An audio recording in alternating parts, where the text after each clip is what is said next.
Amados irmãos, sejam mais uma vez bem-vindos aqui ao canal do Olido Fernando e hoje teremos mais um estudo da Palavra de Deus. Olha, antes de avançarmos, eu tenho um pedido muito especial. Aí embaixo do vídeo temos aí um lugar para você colocar o seu like, subscrever-se no canal e ativar o sininho das notificações para não perder nenhum dos vídeos que nós postarmos aqui. Eu peço que você faça isso para que o nosso canal ele possa ser recomendado pelo YouTube para mais outros irmãos e juntos podermos ser edificados pela palavra do Senhor. No estudo de hoje, amados irmãos, nós temos uma mensagem muito interessante e muito importante. Abra comigo a sua Bíblia no Evangelho de João, capítulo 1, versículo 10 até o versículo 18. Acompanhe comigo a leitura da palavra de Deus na nova versão internacional, ou seja, NVI. Aquele que é a palavra estava no mundo, e o mundo foi feito por intermédio dele, mas o mundo não o reconheceu. Veio para o que era seu, mas os seus não o receberam.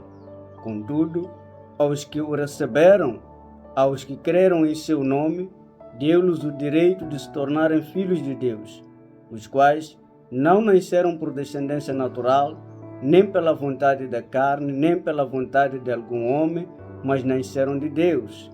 Aquele que é a palavra tornou-se carne e viveu entre nós. Vimos a sua glória, glória como do unigênito vindo do Pai, cheio da graça e de verdade. João dá testemunho dele, ele exclama: este é aquele de quem eu falei, aquele que vem depois de mim é superior a mim, porque já existia antes de mim. Todos recebemos da sua plenitude graça sobre graça, pois a lei foi dada por intermédio de Moisés, a graça e a verdade vieram por intermédio de Jesus Cristo. Ninguém jamais viu a Deus, mas o Deus unigênito, que está junto do Pai, o tornou conhecido. Louvado seja Deus por esta palavra. A Bíblia aqui diz claramente, no versículo 10, que aquele que é a palavra. E nós, no primeiro estudo e no segundo estudo, estivemos a desenvolver este assunto para entendermos, afinal de contas, quem é este que é a palavra. E nós dissemos lá que este que é a palavra, aquele que é chamado de a palavra, é o Senhor Jesus Cristo. É o Verbo de Deus, é o Filho de Deus que veio ao mundo. E a Bíblia diz que aquele que é a palavra estava no mundo. O mundo foi feito por intermédio dele, mas o mundo não o reconheceu. Olha, nós dissemos também no primeiro estudo que o mundo, todas as coisas quando existem, elas foram criadas por intermédio do nosso Senhor Jesus Cristo. É por isso que o apóstolo Paulo ele vai dizer que por ele são todas as coisas. Então, aqui, o nosso irmão João, ele escreve que o mundo ele foi criado por intermédio dele, mas o mundo não o recebeu. Ele nos mostra aqui uma incapacidade do homem, uma incapacidade dos seres humanos em reconhecer a Jesus Cristo. A natureza do homem aqui se faz manifesta. A natureza pecaminosa dos seres humanos, ela é demonstrada aqui por este problema que até os próprios judeus tiveram em reconhecer a Jesus Cristo. Isto é um assunto que acontece até nos dias atuais. Por causa da nossa pecaminosidade, por causa do nosso estado pecaminoso, nós temos dificuldades enormes de reconhecer a Jesus como Senhor e Salvador. Eles tiveram dificuldades de reconhecer a Jesus Cristo como aquele que vinha de Deus, como o Messias prometido por Deus, e nós também enfrentamos esses problemas nos dias de hoje. Tem pessoas que não aceitam a Jesus, tem pessoas que não concordam que Jesus Cristo é o Messias enviado por Deus, tem pessoas que não concordam que Jesus Cristo é Deus, não concordam que Jesus Cristo é o Filho de Deus. E diz aqui no versículo 11, A Bíblia ela diz que veio para o que era seu, mas os seus não o receberam. É o que estávamos a dizer aqui. Ele veio para o que era seu. Ele veio para o seu próprio povo.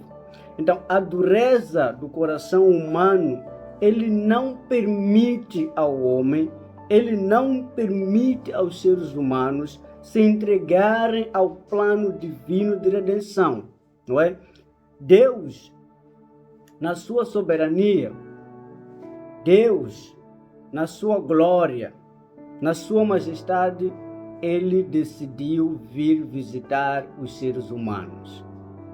Deus, o Criador dos céus e da terra, ele deixou os céus e veio ao mundo. Ele fez-se carne, ele habitou entre nós. Ele veio para os seres humanos, ao seu povo, o qual separou-se dele com a queda lá no Jardim do Éden. Ele vem e torna-se um ser humano. Ele vem para as suas próprias criaturas. Ele vem para o seu próprio povo. Mas o seu povo não o recebeu. Os seres humanos não o reconheceram como o Criador e o Senhor que vem para os salvar. Deus, ele veio ao mundo. Deus, ele veio ao mundo. Ele habitou no mundo. Ele veio ter com a sua criatura. Ele veio ter com os infratores para salvar os infratores. Mas os infratores rejeitaram a salvação. Os infratores rejeitam a salvação. Os seres humanos negam o dom gratuito de Deus, que é a vida eterna em Cristo Jesus. E dizem, não, nós todos somos filhos de Deus. Eu também sou filho de Deus. Também fui criado por Deus. Também fui feito por Deus. Sou cuidado por Deus. É claro que você é cuidado por Deus. É claro que todos fomos feitos por Deus. Mas não é claro que todos somos filhos de Deus. Por quê? Porque no versículo 12 e 13, a Bíblia é bem clara. Veja lá comigo.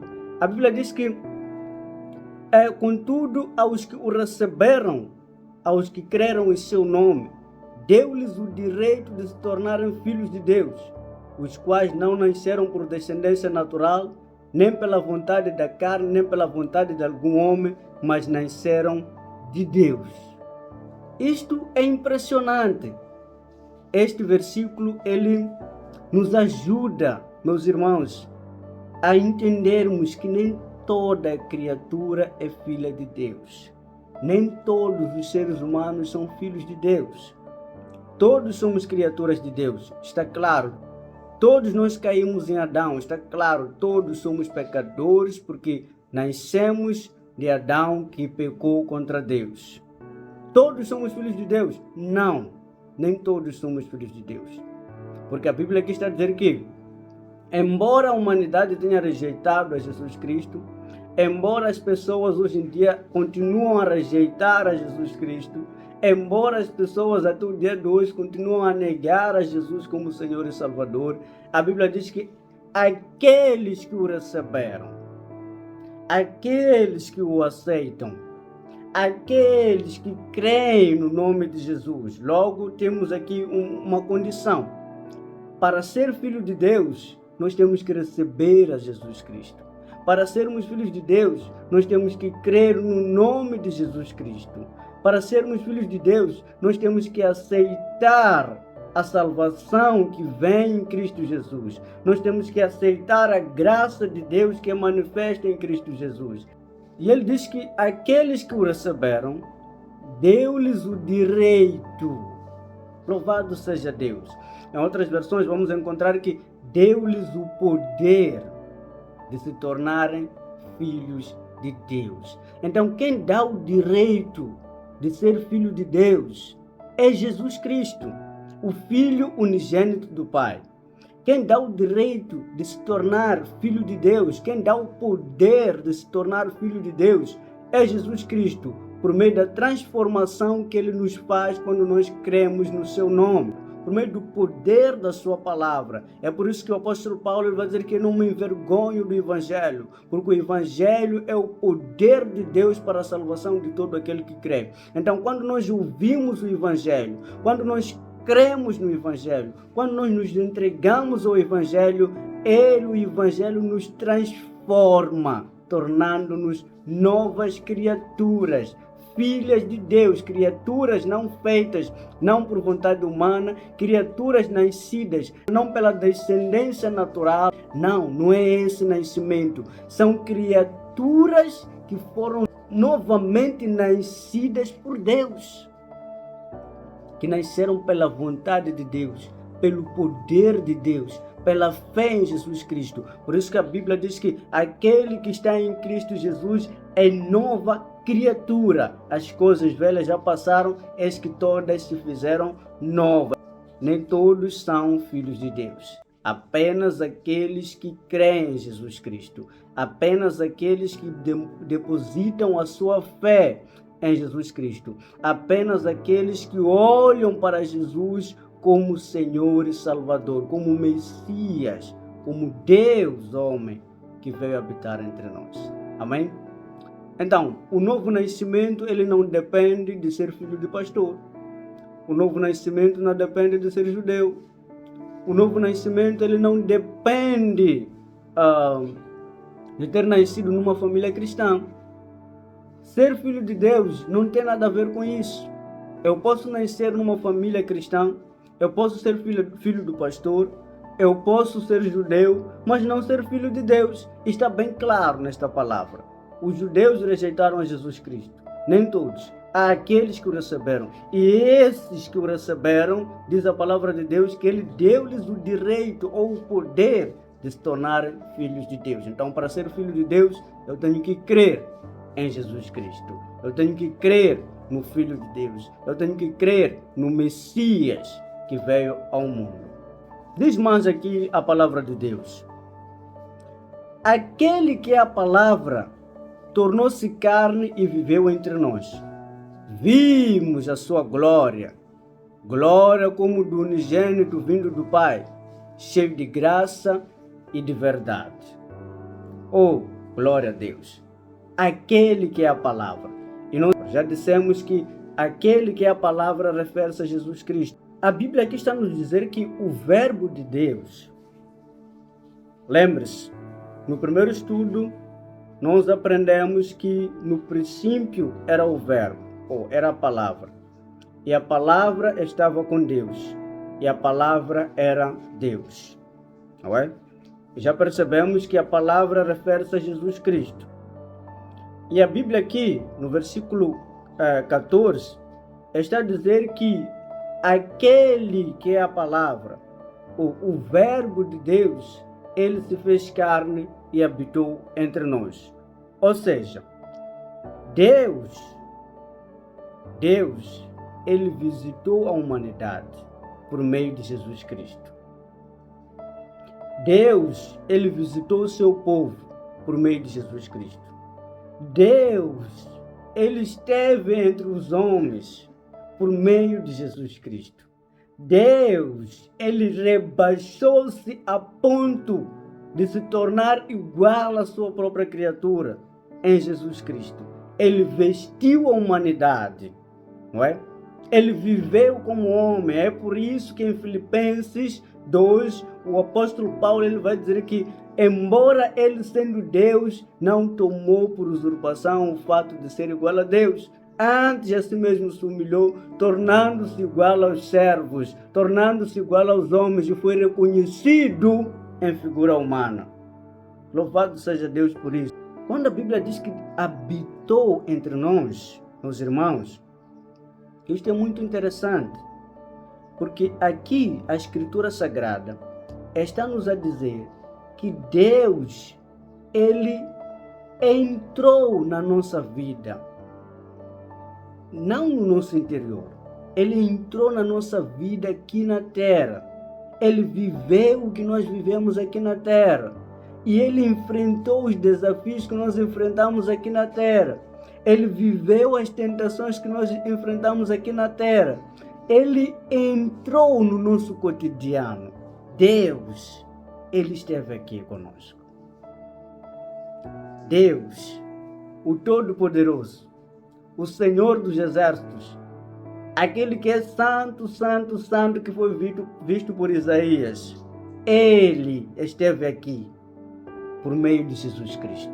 A Bíblia diz que aquele que é a palavra tornou-se carne e viveu entre nós, ou habitou entre nós. Vimos sua glória, glória como do unigênito vindo do Pai, cheio de graça e de verdade. Uau! Isso significa claramente que o favor de Deus, a graça de Deus, ela foi manifesta na sua plenitude em Jesus Cristo. Jesus Cristo, ele manifestou o favor de Deus no seu plano de redenção e também revelou a expressão exata de Deus, ou seja, aquilo que é verdade acerca de Deus foi revelado em Jesus Cristo. A imagem verdadeira, não é? A expressão verdadeira de Deus foi totalmente revelada em Jesus Cristo. Por isso que a Bíblia diz que vimos nós a sua glória, como a glória do unigênito do Pai, cheio de graça e de verdade. Amém? E é esta verdade que na verdade é Ele, Jesus Cristo, porque Ele diz que eu sou o caminho, a verdade e a vida. A palavra de Deus, aquele que é a palavra, aquele que é o verbo, Jesus Cristo, Ele é a verdade de Deus. Ele é a expressão exata da imagem de Deus. Ele e nele é revelada a plenitude de Deus. E outra coisa interessante aqui é aquela parte ali, onde a Bíblia diz que vimos a sua glória, como a glória do unigênito do Pai. Os discípulos de Jesus, eles puderam ver em Jesus Cristo a majestade de Deus, a glória de Deus, a beleza de Deus, o esplendor de Deus. A grandeza de Deus, ela foi manifesta, meus irmãos, em Jesus Cristo.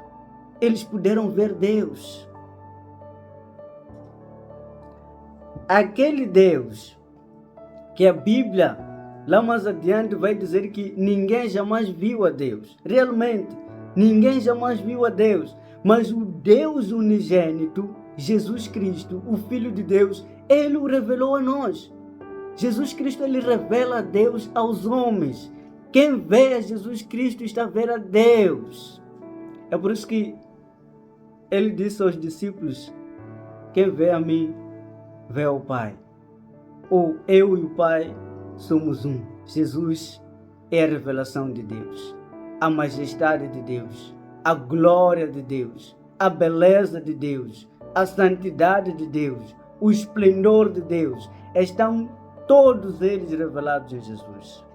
Versículo 15, a Bíblia diz o seguinte: João dá testemunho dele, ele exclama: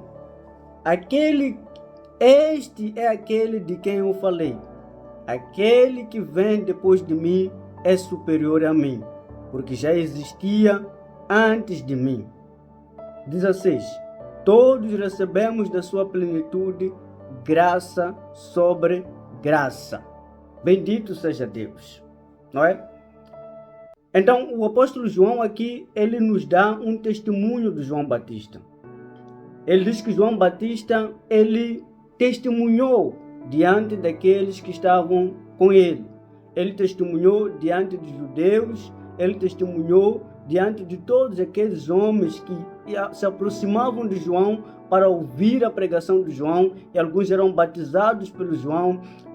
Ele testemunhou a eles que, olha, este aqui, este Jesus que vocês estão a ver aqui, é aquele de quem eu vos falei, que depois de mim vem alguém que é superior a mim, porque ele existia antes de mim. Se olharmos para a ordem do nascimento, João Batista é mais velho em relação a Jesus. Se não me engano, eles tinham uma diferença de 6 meses. Mas ele reconhece a Jesus como superior a ele e que Jesus existia antes dele. Isto tem que nos fazer pensar bem. Jesus Cristo é Deus. É mais uma afirmação da divindade de Jesus, da eternidade de Jesus. No princípio, este verbo estava com Deus. Ele esteve sempre no princípio com Deus. E todas as coisas foram criadas por intermédio dele. E no versículo 16, a Bíblia, ela faz uma declaração muito interessante. Ela diz que todos nós recebemos da sua plenitude graça sobre graça. O que é isso?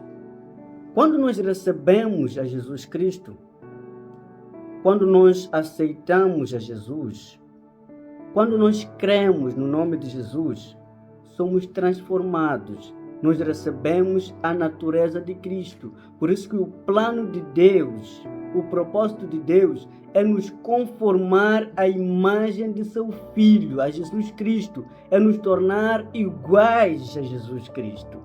Então, essa transformação, esse novo nascimento, quando somos transformados, a Bíblia diz que nós recebemos dessa plenitude de Cristo, dessa transformação que recebemos de Cristo, graça sobre graça. Ou seja, é uma graça cheia de camadas infinitas.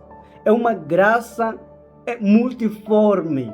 É uma graça abundante. Essa graça que não só nos salva, mas também é a mesma graça que nos dá todas as condições para podermos viver neste presente século. É a graça de Deus que nos dá todas as condições para vivermos nesta peregrinação enquanto caminhamos para a cidade celestial. É a graça de Deus que nos ajuda em nossas fraquezas. É a graça de Deus que nos capacita a perseverarmos enquanto esperamos a manifestação do nosso Senhor Jesus Cristo. Quanto amor do nosso Deus! Quanto amor do nosso Senhor! Primeiro nós pecamos contra Ele. Nós fugimos de Deus porque pecamos contra Ele. Mas Ele vem ter conosco.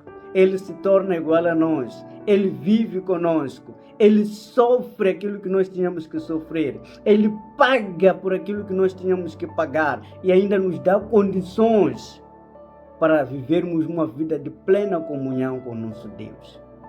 Bendito seja o Senhor. E diz mais aqui a palavra de Deus, no versículo 17. Pois a lei foi dada por intermédio de Moisés. A graça e a verdade vieram por intermédio de Jesus Cristo. Uau! A lei de Deus, trazida por Moisés, ela fez-nos conhecer os nossos pecados. Este era o trabalho da lei, não é? A lei fazia um destaque das nossas transgressões, trazia uma luz dos nossos pecados. Ela revelava os nossos pecados. E não só, também nos mostrava uma série de exigências para podermos agradar a Deus. E nós não podíamos. Era difícil para nós. Por quê? Nós estamos corrompidos. A nossa carne está corrompida por causa do pecado, não é? E a lei, ela nos mostrava o nosso pecado. Olha, o apóstolo Paulo ele vai dizer que eu não saberia que cobiçar é pecado se a própria Bíblia ou se a própria lei não me dissesse não cobiçarás. E esse conhecimento e esse saber de que cobiçar é pecado, ele incita em nós, ou melhor, levanta em nós uma vontade de cobiçar, porque a nossa carne está vendida no pecado. Mas isso não terminou aqui, meus irmãos. A lei de Deus, ela é tão bela que ela nos conduz a Jesus Cristo. Porque quando nós reconhecemos que, olha, não podemos alcançar a Deus assim. Não temos condições para chegar a Deus por nós mesmos. Estamos tão enfraquecidos pelo pecado. Não conseguimos cumprir a vontade de Deus. Então aí logo reconhecemos que nós precisamos de alguém para nos ajudar. Nós precisamos de alguém para nos ajudar. É aí onde Jesus se manifesta. Amém? Então a lei era o quê? A lei era um tutor, era um condutor. A lei, ela foi dada por Deus para poder nos conduzir a Jesus. Por isso que ninguém foi salvo por causa da lei. Ninguém foi salvo por intermédio da lei. Ninguém foi salvo por cumprir a lei, porque nenhum homem conseguiu cumprir a lei. Todos aqueles que foram salvos lá no passado foram salvos pela graça de Deus por intermédio da fé em Jesus prometido. Eu falei sobre isso no estudo passado. Então Jesus ele vem e manifesta a nós a graça e a verdade. O favor de Deus. Que, olha, claro, vocês não podem ser salvos por vós mesmos. Vocês não podem cumprir a lei de Deus porque vocês estão vendidos no pecado, vocês estão corrompidos. Mas aqui está o favor de Deus. Eu sou o favor de Deus. Ele é a graça de Deus em homem, manifesta em nós. Amém? Então ele manifesta a plenitude da graça de Deus, o favor de Deus, que nos dá a possibilidade de sermos salvos. E não só manifesta a plenitude da graça ou do favor de Deus, mas também manifesta a verdade de Deus. Ele nos revela a Deus, revela-nos o Deus verdadeiro. A essência de Deus, ela está além da nossa percepção como homens. Mas Jesus Cristo, ele manifestou isso, encarnando-se e vindo habitar entre nós. Ele é o favor de Deus. A morte de Jesus Cristo é o favor de Deus para nós. O sofrimento de Jesus Cristo é o favor de Deus para conosco. E quando nós cremos, nós somos favorecidos por Deus. E Ele nos conduz à salvação. Ele nos conduz à redenção. Somos lavados pelo sangue de Jesus. Somos purificados pelo sangue de Jesus. O unigênito Filho de Deus. Ele nos lava, purifica-nos e torna-nos alvos como a neve. Bendito seja Deus. Algo que era impossível aos olhos humanos, Jesus fez por nós. Esse é o favor de Deus. Essa é a graça merecida, o favor de Deus para nós, que nos salvou. Uau! A graça de Deus, que salvou homens miseráveis como nós. O favor de Deus, que resgatou homens miseráveis como nós. Éramos cegos, mas pelo favor de Deus, hoje nós temos olhos para ver a bondade de Deus. Nós temos uma responsabilidade diante de todos esses pontos. É necessário crer em Jesus. É necessário aceitar Jesus como Senhor e Salvador. É necessário crer e aceitar a graça de Deus para ser salvo. É pela graça de Deus que nós somos tornados filhos de Deus. Deus, Ele nos favoreceu. No nosso pecado, Ele veio ter conosco e nos redimiu. Louvado seja Deus por isso. Amém? Amados irmãos, assim termina o nosso estudo para o dia de hoje. Eu gostaria de te pedir que não se esqueça de colocar o seu like, subscrever-se no canal e ativar aí o sininho das notificações para não perder nenhum dos nossos vídeos que lançarmos aqui no nosso canal, mas também para que o nosso canal ele possa ser recomendado pelo YouTube, para que mais pessoas possam ser edificadas e juntos caminhamos para a glória do nosso Senhor Jesus Cristo. Amém?